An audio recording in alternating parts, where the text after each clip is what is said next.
ஞானானந்தமயம் தேவம் நிர்மலஸ்படிகாகிருதியும் ஆதாரம் சர்வ வித்யானாம் ஹயக்ரீவம் பாஸ்மகே. நமஸ்காரம். நேயர்கள் அனைவருக்கும் அஸ்ட்ரோ KS ஐயங்காரின் பணிவான நமஸ்காரங்கள். மாத பலன், தை மாதம் சோபகிருது வருஷத்தின் பலன்களை இப்போ பார்க்கலாம். 15/1/2024 12/2/2024 வரை உண்டான நாட்களுக்கு தை மாதம் வருது சோபகிருது வருஷத்தில். முதல்ல இந்த தை மாதத்தின் கோல்சாரம் என்ன அப்படின்றத பார்ப்போம். அதற்கு பிறகு இந்த தை மாதத்தில் வரக்கூடிய விசேஷ நாட்கள் என்னென்ன அப்படின்றத பார்க்கலாம். அதற்கு பிறகு ஒரு ராசிக்கான பலன்கள் என்ன, பரிகாரங்கள் என்ன, அது தவிர சந்திராஷ்டம நாட்கள் என்ன அப்படின்றத பார்ப்போம். முதல்ல இந்த மாதம், தை மாதம் அப்படின்றது உத்தராயண புண்ணிய காலம், உத்தராயணத்தின் முதல் மாதம் அப்படின்னு சொல்லக்கூடியது. ஏன்னா மார்கழி மாதம் தட்சிணாயனத்தின் கடைசி மாதம். இது உத்தராயணம்னா சூரியன் வடக்கு பக்கம் போக ஆரம்பிக்கிறார். அதனால் உத்தராயணம் ஆரம்பிக்கிறது. தேவர்களுக்கு பொழுது, அதாவது பகல் பொழுதாக கருதப்படுகிறது. அதனால் தை மாதம் அப்படின்னு பார்க்கும்பொழுது காலபுருஷ தத்துவத்தின் முதல் ராசியான மேஷத்தில் குரு பகவானும், கேது பகவான் கன்னியிலையும், சுக்கிர பகவான் விருச்சிகத்திலையும், தனுசுல செவ்வாயும் புதனும், சூரியன் மகரத்தில், அதாவது மாதங்கள் பிறக்கும் பொழுது சௌரமானம்னு சொல்லக்கூடியது சூரியன் ஒரு ராசியிலிருந்து அடுத்த ராசிக்கு போகிறத வச்சு தான் சொல்கிறோம். அதனால் மகர மாதம் அப்படின்றதுனால தை மாதம். இந்த மாதம் மகரத்திற்கு தனுசுலேருந்து வரார். 15ஆம் தேதி அன்றைக்கி வந்துடுறார். கும்பத்தில் சனி பகவானும், மீனத்தில் ராகு பகவானும் இருக்கா. இது இந்த மாதத்தினுடைய ஆரம்பத்தின் கோல்சாரம். இந்த மாதத்தில் பார்த்தேனால் செவ்வாய் பகவான், அதாவது மாத கிரகங்கள்னு சொல்லக்கூடிய சுக்கிரன், புதன், செவ்வாய், இந்த 3 கிரகங்களும் மாறுறான். சுக்கிர பகவான் 19/1/2024 அன்றைக்கி விருச்சிகத்திலிருந்து தனுசுக்கு போகிறார். புத பகவான் 27/1/2024 அன்றைக்கி தனுசுலிருந்து மகரத்திற்கும், 4/2/2024 அன்றைக்கி செவ்வாய் பகவான் தனுசுலிருந்து மகரத்திற்கும் போகிறான். இது இந்த பெயர்ச்சிகள் நடக்கிறது. இதை தவிர பார்த்தேனால் இந்த பெயர்ச்சிகளை வச்சும் இந்த மாதம் என்னென்ன பலன் வருது, வருஷ கிரகங்களை வச்சும் இந்த மாத கிரகங்களையும் வச்சும் என்ன பலன்கள் வருது அப்படின்றத பார்க்கலாம். இந்த மாதத்தில் வரக்கூடிய சுப நாட்கள் அப்படின்னா 15ஆம் தேதி அன்றைக்கே தைப்பொங்கல். தைப்பொங்கல் பொங்கப்பானை வைக்கக்கூடிய நேரம்னு பார்த்தேன்னா காத்தால 6:30லேருந்து 7:30, அதாவது 6:30லேருந்து 7:30 சந்திரஹோரம் வரும். திங்கக்கிழமை வர்றதுனால சந்திரஹோரம் வரும். அது சுபமாக இருக்கும். ஏன்னா பஞ்சமி திதியும் வந்துடுறது. காத்தால் ஒரு 7-8 நாழிகைக்கு தான் சதுர்த்தி திதியாக இருக்குது. சதுர்த்தியாக இருந்தாலும் நல்லதே, கவலைப்பட தேவையில்லை. இந்த இதில் சதய நட்சத்திரம் வருது. அதை தவிர மத்தியானமாக இது பண்ணணும் அப்படின்னா 11:30லேருந்து 12:30 சுக்கிரனுடைய ஹோரம் இருக்குது. கார்த்தால் 9:00லேருந்து 9:30 குருவினுடைய ஹோரம் இருக்குது. இந்த 3 ஹோரைகளையும் பயன்படுத்தி பண்ணுறது ரொம்பவும், பொங்கப்பானை வைக்கிறது ரொம்பவும் விசேஷம். சரி, 16ஆம் தேதி பார்த்தேனால் மாட்டுப்பொங்கல், காணும் பொங்கல் சொல்லுவாள். அதை தவிர 17ஆம் தேதி உழவர் தினம். அதற்கு பிறகு பார்த்தேனால் 25ஆம் தேதி அன்றைக்கி தைப்பூச திருநாள், அதாவது முருகனுக்கு ரொம்பவும் விசேஷம். 25ஆம் தேதி. 26ஆம் தேதி பார்த்தேனால் வாஸ்து நாள். வாஸ்து நாள் அப்படின்றது வாஸ்து புருஷன் கண் விழிக்கும் நாள் அப்படின்னு சொல்லக்கூடியது. இந்த நாளில் பார்த்தேனால் எந்த கிரகப்பிரவேசமோ, புதுசாக வீடு மனை கோல் போடுறதோ, அதை தவிர வீட்டுக்கு அட்வான்ஸ் கொடுக்கறது, இந்த மாதிரியான விஷயங்கள் பண்ணால் அது எந்த நேரத்தில் பண்ணலான்னா கார்த்தால் 9:52லிருந்து ஒரு 1.5 மணி நேரம் அப்படின்னு சொல்லக்கூடியது 11:30-32 நிமிஷம், அதாவது 10 மணிலேருந்து 11:30 மணி வரலும் வச்சுக்கோங்களேன். இதில் ஒரு இதுவும் 18 நிமிஷமாக 5ஆக பிரிக்கிறோம். அதில் முதல்ல தூங்கி எழுந்து முகம் கழுவி அதை இது பண்ணுறார். அதுக்கப்புறம் குளிக்கிறார். அதற்கு பிறகு பூஜை செய்யும் நேரம், அதற்கு பிறகு போஜனம் செய்யும் நேரம், தாம்பூலம் தரிக்கும் நேரம். இந்த கடைசி 18 நிமிஷம், அதாவது 36 நிமிடங்கள் இருக்குது இல்லையா, அதாவது 11:30 மணிக்கு முன்னாடி ஒரு 36 நிமிஷம், அதாவது 11:22க்கு முடியும். 11:22க்கு முன்னாடி ஒரு 36 நிமிஷம் 10:45லேருந்து வச்சுக்கோங்களேன். இந்த காலகட்டம் பெரிய ஏற்றமான காலகட்டம்.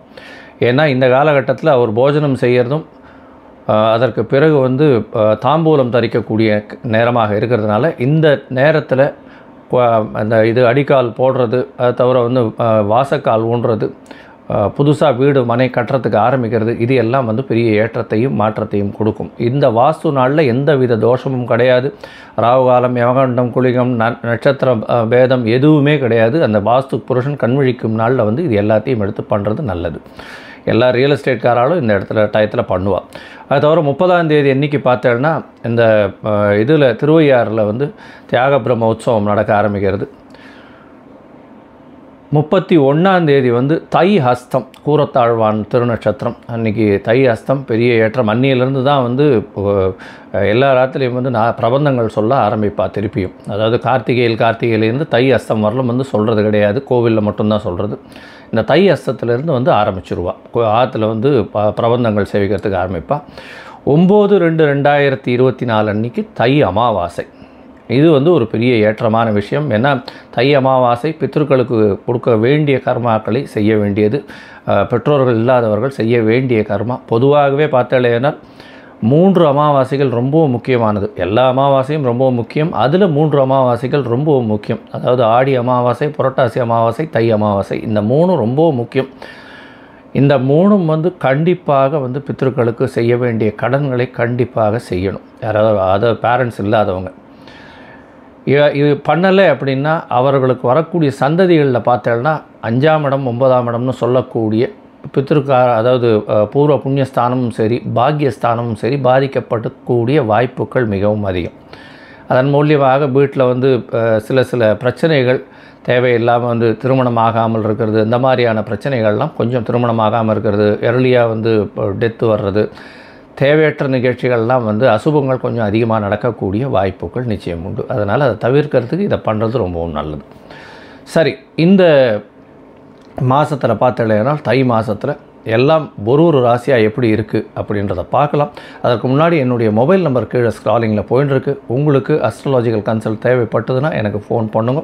நான் உங்களுக்கு உங்களுடைய date, time, place of birth அது எல்லாத்தையும் பார்த்துட்டு ஒரு சந்தி இருக்கா, அதாவது ஒரு ராசிக்கும் அடுத்த ராசிக்கும் நடுவில் இருக்கா, இல்லை ஒரு நட்சத்திரத்திலே எந்த பாதத்தில் இருக்குது, பாத சந்தியா, நட்சத்திர சந்தியா, இல்லைன்னா லக்ன சந்தியா, இது எல்லாத்தையும் பார்த்துட்டு இன்றைய கோல்சார பிரகாரம் எப்படி இருக்குன்றதை பார்த்துட்டு அதற்கு பிறகு உங்களுடைய தசா புக்தி எந்த அளவுக்கு பெட்டராக இருக்குது, அதற்குண்டான எளிய பரிகாரங்கள் என்னென்ன செய்யலாம் அப்படின்றத வந்து சொல்கிறேன். நான் இதற்குண்டான கட்டணம் என்னன்றதையும் நான் சொல்லிவிடுறேன். சரியா? இப்போது ஒரு ராசியாக இந்த தை மாதம், அதாவது 15/1/2024 முதல் 12/2/2024 வரை இருக்கக்கூடிய நாட்களுக்கு என்னென்ன பலன்கள் அப்படின்னு மேஷம் முதல் மீனம் வரை பார்க்கலாம். விருச்சிகம், விசாகம், அனுஷம், கேட்டை, இந்த 3 நட்சத்திரம் 9 பாதங்களை கொண்ட ராசி. ராசியின் அதிபதி அப்படின்னு சொல்லக்கூடியவர் செவ்வாய் பகவான். இந்த மாதம் பார்த்தாலேனால் உங்களுடைய ராசிநாதன் ராசிக்கு 2ஆம் இடத்துல இருக்கார். 2ஆம் அதிபதியும் 6ஆம் அதிபதியும் 6ஆம் ஆதிபத்தியமும் வந்து இந்த செவ்வாய்க்கு உண்டானது. அதனால் 6ஆம் இடத்திற்கு உண்டானவர் செவ்வாய். 6ஆம் அதிபதியும் 2ஆம் அதிபதியும் பரிவர்த்தனையாகிறது பெரிய விசேஷம். 6ஆம் அதிபதி 6ஆம் அதிபத்தியத்தில் இருக்கக்கூடிய குரு பகவான் அங்கே இருக்கக்கூடியவர் பரிவர்த்தனை யோகத்தில் வரார். பெரிய ஏற்றம் கொடுக்க போகிறார். பணவரவருக்கு பஞ்சம் இருக்காது. குடும்பத்தில் நல்ல ஒரு மகிழ்ச்சி இருக்கும். கணவன் மனைவியிடையே நல்ல ஒற்றுமை இருக்கக்கூடிய காலகட்டம். உடல் நலத்தில் நல்ல ஏற்றம் இருக்கும். ஏன்னா குருவினுடைய பார்வையும் இருக்குது, பரிவர்த்தனை யோகமும் இருக்குது. பெரிய ஏற்றமான காலமாக இந்த மாதம் அமையிறது. இருந்தாலும் உங்களுக்கு வந்து அர்த்தாஷ்டம சனி 4ஆம் இடத்துல சனி பகவான் வந்ததுனால சிறு உடல் உபாதைகள் வரக்கூடும். உங்களுடைய சுகங்கள் குறையக்கூடிய வாய்ப்புகள் உண்டு. இதில் வந்து லேண்டில் லிட்டிகேஷன், இதில் வீட்டில் லிட்டிகேஷன், அது மாதிரி ஏதாவது பிரச்சனைகள் வரக்கூடிய வாய்ப்புக்கு உண்டு. தாயினுடைய உடல்நிலையில் பிரச்சனைகள் இருக்கக்கூடிய வாய்ப்புகள் நிச்சயமாக இருக்கும். உங்களுடைய ராசிக்கு 2ஆம் இடத்தில் இருக்கக்கூடிய செவ்வாய் பகவான் இந்த மாதத்தினுடைய கடைசியில் 3ஆம் இடத்துக்கு போய் உச்சம் பெறுறார். அதுவும் பெரிய விசேஷமான காலகட்டமாக இருக்குது. இந்த மாதம் பார்த்தாலேயானால் உங்களுடைய ராசிக்கு 5ஆம் இடத்தில் இருக்கக்கூடிய ராகு பகவான் மூலியமாக புதிய பதவி புகழ் அந்தஸ்து கௌரவம் சற்று குறையக்கூடும். இருந்தாலும் குழந்தைகள் மூலியமாக நல்ல ஏற்றத்தை அனுபவிக்கக்கூடிய காலகட்டமாக இந்த மாதம் அமையிறது. இந்த மாதத்தில் 11ஆம் இடத்தில் இருக்கக்கூடிய ராகு பகவான் மூலியமாக நல்ல அதாவது வியாபாரத்தில் நல்ல ஒரு ஏற்றம் கிடைக்கும். தொழிலில் பெரிய ஏற்றம் கிடைக்கும். தொழிலில் மிகுந்த லாபம் கிடைக்கக்கூடிய காலகட்டமாக இந்த மாதம் இருக்குது. உங்களுடைய ராசிக்கு 3ஆம் இடத்தில் சூரிய பகவான் இருக்கிறது. உங்களுடைய முயற்சிகள் அனைத்தும் வெற்றி பெறக்கூடிய வாய்ப்புகள் நிச்சயமாக உண்டு. இருந்தாலும் 3ஆம் இடத்தில் இருக்கக்கூடிய சூரிய பகவான் பகை வீட்டில் இருக்கிறதுனால சிறு இன்னல்கள் வந்து போகக்கூடிய காலகட்டமாக இருக்கும். தந்தையின் உடல்நிலையில் சற்று கவனம் கவனமாக இருக்கிறது ரொம்பவும் நல்லது. இருந்தாலும் தந்தை காரகன் 3ஆம் இடத்துல பகை வீட்டில் இருந்தாலும் தந்தை ஸ்தான அதிபதினு சொல்லக்கூடிய சந்திர பகவான் அதிவேகமாக செல்லக்கூடியவர். அவர் நல்ல ஒரு இடத்துல இருக்கக்கூடிய காலகட்டமாக இந்த மாதம் அமையிறது. இந்த மாதத்தில் பார்த்தேனால் உங்களுடைய ராசிக்கு 6ஆம் இடத்தில் இருக்கக்கூடிய குரு பகவான் மூலியமாக உங்களுடைய ராசிக்கு 10ஆம் இடம் பார்க்கப்படுறதுனால தொழிலில் பெரிய ஏற்றம் கிடைக்கக்கூடிய காலகட்டம், புதிய வேலை கிடைக்கக்கூடிய காலகட்டமாக இருக்கும். அதுவும் இந்த சமையல் கலை வல்லுநர்கள், அதை தவிர மருத்துவ உபகரணங்கள், அதை தவிர மருத்துவத்தை சேர்ந்த எல்லா விதமான விஷயங்களும், ஆயுர்வேதிக் மெடிசன், யுனானி, இந்த மாதிரியான மெடிசன்ஸ் எல்லாம் பெரிய ஏற்றம் கிடைக்கக்கூடிய காலகட்டமாக இருக்கும். பணவரவிற்கு பஞ்சம் இருக்காது. எப்பொழுதுமே பணவரவு நல்லபடியாக இருக்கக்கூடும். உடல் நலத்தில் மட்டும் கொஞ்சம் ஜாகிரதை. வண்டியில் போகும்போது ஜாகிரதையாக போகும். ஆக்சிடெண்ட் ஆக பாசிபிலிட்டி ரொம்ப அதிகமாக இருக்குது. 4ஆம் இடத்துல அர்த்தாஷ்டம சனி இருக்கிறதுனால வண்டி உங்களோட வண்டியாகவே இருக்கலாம், சொந்த வண்டியாக இருக்கலாம், ஜாகிரதையாக பார்த்துக்குவோங்க. கவர்மெண்ட் சொல்கிற கண்ட்ரோல் ஸ்பீடு அந்த மாதிரியான விஷயங்களை எடுத்து போகிறது உங்களுக்கு ரொம்பவும் நல்லது. இந்த மாதம் பார்த்தேனால் சூரியன், புதன், செவ்வாய் மற்றும் சுக்கிரன் இந்த 4 கிரகங்களை வச்சு தான் நம்ம மாத பலன்களை பார்ப்போம். சுக்கிர பகவான் உங்களுடைய ராசிக்கு 12ஆம் அதிபதி 2ஆம் இடத்துல போய் இருக்கிறதுனால செலவுகள் சுப செலவுகளாக ஆகக்கூடிய வாய்ப்புகள் இருக்குது. பேச்சில் நல்ல இனிமையும் நல்ல ஒரு ஏற்றமும் இருக்கக்கூடிய காலகட்டமாக இருக்கும். ஏன்னா சுக்கிர பகவான் 2ஆம் இடத்துல இருக்கிறதுனால அவர் சுவராக இருக்கிறதுனாலையும் குரு பகவானால் பார்க்கப்படுறதுனாலையும் பெரிய ஏற்றம் கிடைக்கக்கூடிய காலகட்டமாக இருக்குது. இந்த மாதம் பார்த்தேன்னா உங்களுடைய ராசிக்கு 3ஆம் இடத்துல சூரிய பகவான் இருக்கிறதுனால இளைய சகோதரத்துவம் மூலியமாக சிறு பிரச்சனைகள் மறையும். உங்களுடைய ராசிக்கு 5ஆம் இடத்தில் இருக்கக்கூடிய ராகு பகவான் குழந்தைகளுக்கு சிறு பிரச்சனைகளை ஏற்படுத்துவார். இருந்தாலும் வெற்றி பெற்றே தீரக்கூடிய காலகட்டமாக இந்த மாதம் அமையிறது. புதிய வேலை வாய்ப்பு கிடைக்கும். அதை தவிர அரசாங்க உத்தியோகங்கள் கிடைக்கக்கூடிய வாய்ப்பு உண்டு. இந்த வட்டிக்கு கொடுக்குறவங்க அவங்களுக்கெல்லாம் நல்ல ஒரு ஏற்றமான காலமாக இருக்குது. ரியல் எஸ்டேட் பிஸ்னஸ் பண்ணுறவங்களுக்கு பெரிய ஏற்றம் கிடைக்கக்கூடிய காலகட்டமாக இந்த மாதம் அமையிறது. ரியல் எஸ்டேட்டு, அதை தவிர மண் சம்பந்தப்பட்ட, அதை தவிர செங்கல், ஜல்லி, மணல் இதெல்லாம் விற்கிறவங்க, இந்த வீடு கட்டுறவங்க, இவங்களுக்கெல்லாம் ஒரு பெரிய ஏற்றமான காலமாக இந்த மாதம் அமைய போகிறது. இந்த மாதத்தில் உங்களுடைய முயற்சிகள் அனைத்தும் வெற்றி பெறும்னு சொல்லணும். இருந்தாலும் சில நாட்களை நீங்கள் இந்த மாதத்தில் தவிர்க்கிறது ரொம்பவும் நல்லது. அது சந்திராஷ்டம நாட்கள்னு சொல்லணும். சந்திராஷ்டமம்னா உங்களுடைய ராசிக்கு சந்திர பகவான் 8ஆம் இடத்துல மறையும் போது மதிகாரகன் மறையிறதுனால தவறான முடிவுகள் எடுக்கக்கூடிய வாய்ப்பு உண்டு. வெளியூர் வெளிமாநில பிரயாணங்கள் வேண்டாம் அப்படின்றத சொல்கிறோம். சந்திராஷ்டமம் அப்படின்னும் பொழுது அந்த சந்திர பகவானுக்கு ஒருவேளை நீங்கள் இந்த காரியத்தை அன்றைக்கி பண்ணியே ஆகணும் அப்படின்னா சந்திர பகவானுக்கு உண்டான எளிய பரிகாரம் அப்படின்னு சொல்லக்கூடிய, அதாவது அருகில் இருக்கக்கூடிய கோசாலையில் அகத்திக்கீரை வாங்கி கொடுத்துட்டு போகிறது ஒரு நல்ல ஏற்றத்தையும் மாற்றத்தையும் கொடுக்கும். சந்திராஷ்டமத்தின் தாக்கத்தை குறைக்கும். உங்களுக்கு சந்திராஷ்டம நாட்கள்னு பார்த்தீங்கன்னா 23/1/2024, 24/1/2024 இந்த 2 நாட்கள் சந்திராஷ்டம நாட்களாக இருக்குது. அதனால் இந்த நாட்களை தவிர்த்து மிச்ச நாட்களில் எல்லா விதமான ஏற்றமான செய்திகளும் மாற்றமான செய்திகளும் உங்களுக்கு நிச்சயம் வரும். இந்த மாதம் பார்த்தேனால் தை மாதத்தில் சமயபுரம் மாரியம்மன் கோவிலுக்கு போயிட்டு வாங்க.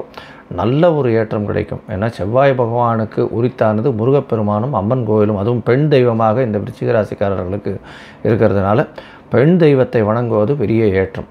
அதனால் மாரியம்மன் கோவிலுக்கு போயிட்டு வாங்க, இல்லைன்னா காளிகாம்பாள் கோவிலுக்கு போயிட்டு வாங்க திருவத்தியூரில். இதெல்லாம் ஒரு பெரிய ஏற்றத்தையும் மாற்றத்தையும் உங்களுக்கு வெற்றியையும் நிச்சயமாக கொண்டு வரும். இருந்தாலும் சனி பகவான் அர்த்தாஷ்டமத்தில் இருக்கிறதுனால சிறு இன்னல்கள் வந்தே தீரும். ஜாகிரதையாக இருக்கிறது நல்லது. பொதுவாக இந்த தை மாதம் விருச்சிக ராசிக்காரர்களுக்கு ஒரு சுமாரான மாதமாகவே இருக்கும் அப்படின்றத சொல்கிறேன். லோகா சமஸ்தா சுகினோ பவந்து. நன்றி, நமஸ்காரம். Astro KS Iyengar YouTube channel பார்த்தமைக்கு நன்றிகள். மேலும் இது போன்ற ஆன்மீக ஜோதிஷ தகவல்கள் உங்களை அடைய astro KS Iyengar YouTube channel subscribe செய்யவும், பெல் ஐக்கானை மறக்காமல் அழுத்தவும். நன்றி, வணக்கம்.